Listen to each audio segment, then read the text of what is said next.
Nay, naniwala ka ba sa multo? Abay o anak, lalong-lalo na yung mga kalurang gustong maghiganti. Nananakot naman kayo. Tinatakot niyo lang ang sarili ninyo. Mas mabuti pang hilaan ninyo ang mga oras sa pag-aaral at hindi sa pag-boyfriend na yan dahil masasaktan lang kayo.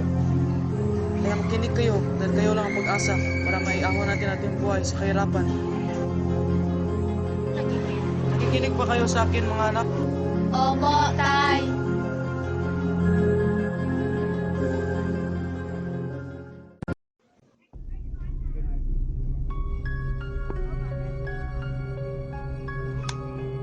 Walang iya! Magsama kayo! Ikaw na bala sa kanya.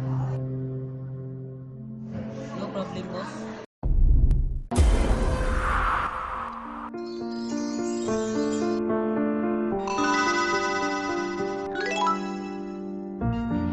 BFF forever. Best forever. Walang iwanan. Alam mo, pag ako na pangasawa mo, hindi mo na kailangan manglaba pa. Dahil araw-araw tayo nakahubad. Walang yaka, ang bastos mo. Wala kang modo. Bitiwan mo ko! Bitiwan mo nga ako! Ano ba?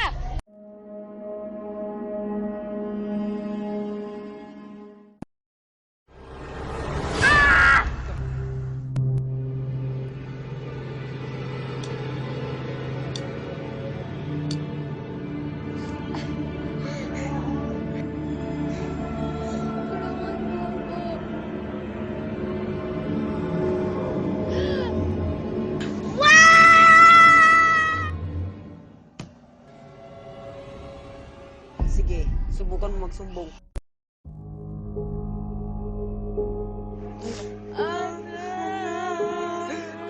Anak! Sinong gumawa sa'yo na to?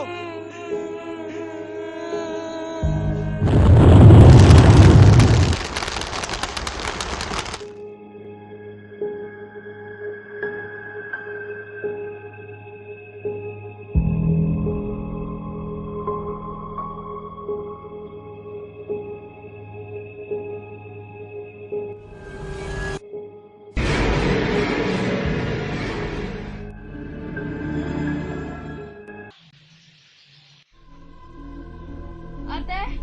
Ate!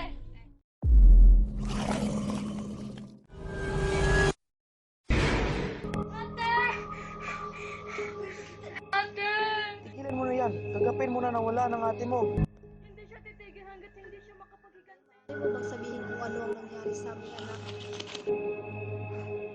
Pinatay siya ng isang lalaki. Hindi siya titigil hanggat hindi siya makaganti. Aminin mo nga, alam kong may alam ka.